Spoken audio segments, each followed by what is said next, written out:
Morning, Glue Troopers. How's everybody doing this morning? Hope you're well. So, I'm actually almost done with my coffee now. I got up this morning, made my coffee, grabbed the stuff to come out here to the Tarbis and shoot a little video.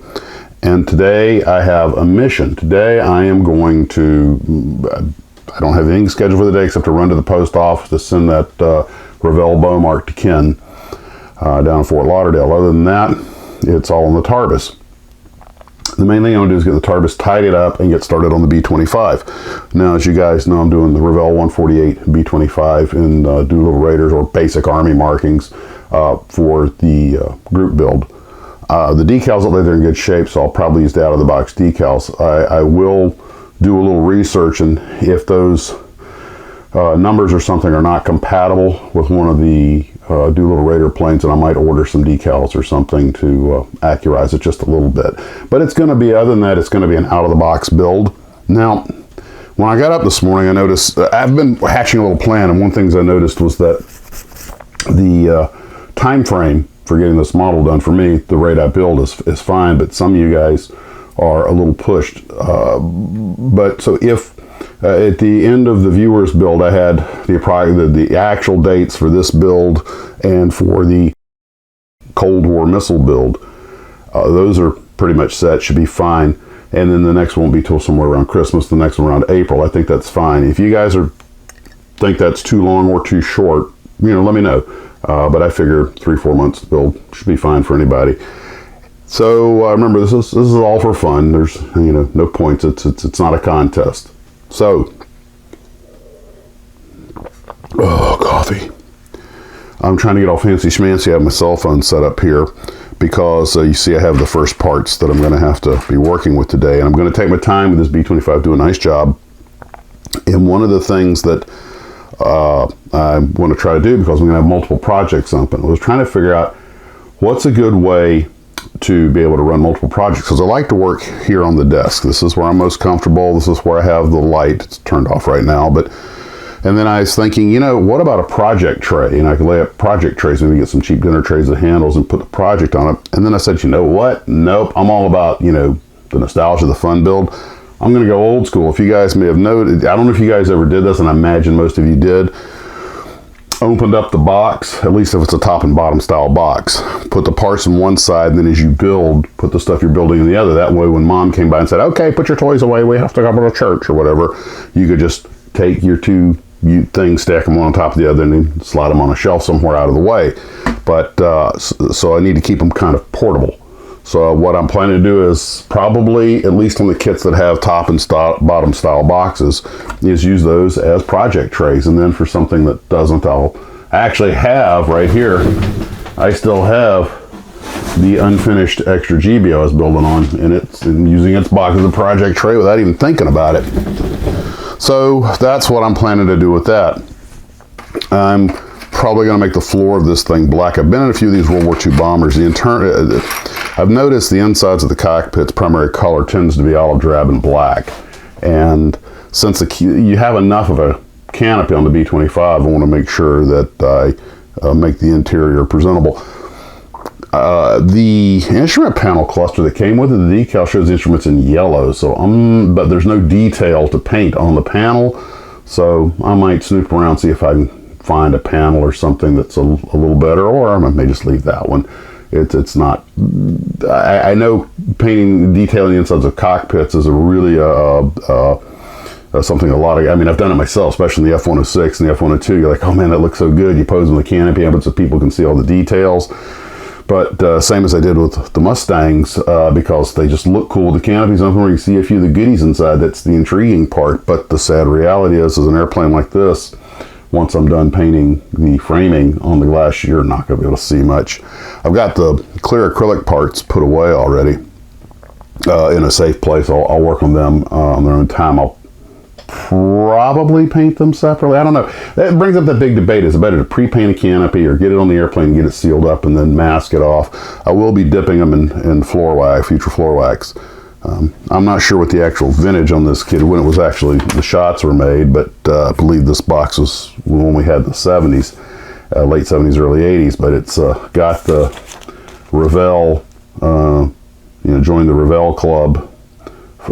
Well, this is interesting. Send it with $1, $1.50 in Canada, check or money order. How come they're charging the Canadians more? So I guess that's the exchange rate, but I don't think it was 2 to 3. Anywho, so that's where we're at with that. And I will be tidying this place up, and I will be getting started on this today. And like I say, I'm going to take my time. And one thing though is that I know a lot of guys use zinc chromate on the insides of cockpits, and a lot of these old airplanes did have zinc chromate interiors. And I was always curious because a lot of times I would see like black instrument panels where there was so much paint chipped off, a lot of silver came through. And I don't know if they were painted black at the factory, or if the squadron did it. I assume it was just a factory coat of paint on the metal before any of the instruments went in. And of course, I don't know if they primed it or not. A lot of the stuff was anti-glare. But I'll have to look at a couple of color photos of wartime airplanes if I can find some to get my colors right. Of course, then again, you're not going to be able to see a lot of it. I know some of you guys have already gotten started on it. You already have your colors picked, and they look good. I'm pretty sure, to the point of being almost positive, that the Doolittle Raider versions had that automatic gun turret under the belly, the remote gun turret in the belly removed. So, but this kit does come with a plug for it, and that'll be in place.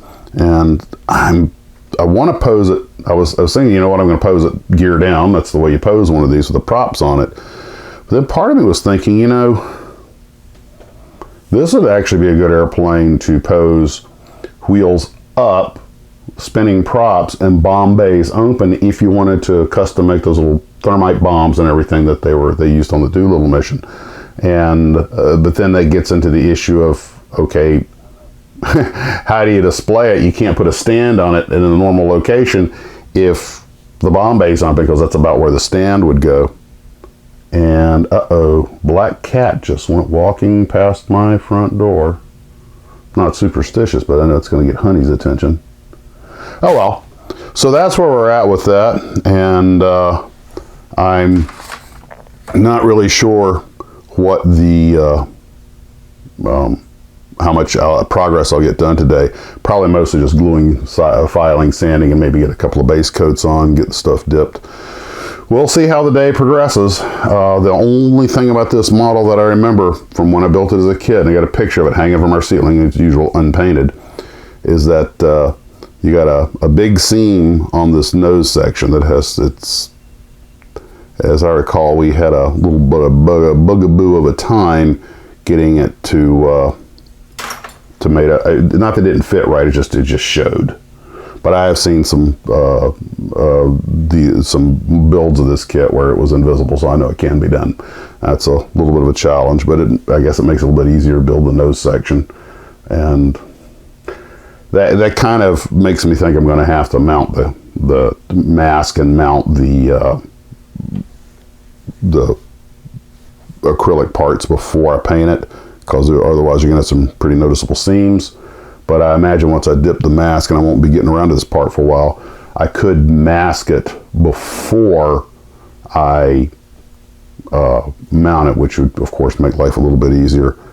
And I'm wondering if maybe I shouldn't go ahead and look at buying a mask set, because the B-25 does have, if you put the glass nose on it, it does have a pretty complex masking between all the framing and the nose and the cockpit. One other quick thing though, speaking of plexiglass, is that this model has the little square windows that go around, and these things can be surprisingly tricky to deal with and easy to knock out. And it brings up the question of, should I just go ahead and put them in advance and mask them, or should I wait until the model's finished and then try to install them? Because unless they've got a really tight bond, they will pop out. Those things can be a little bit of a trickier thing, because they're basically flush.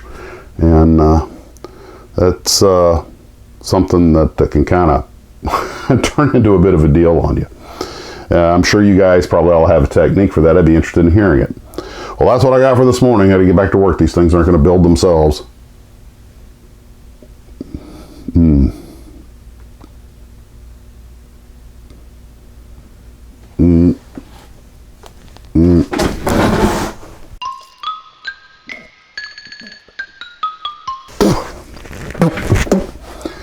Apparently the Keurig cup broke. I have a mouthful of coffee grounds. Okay, I gotta go. See you guys later, and as always, model on.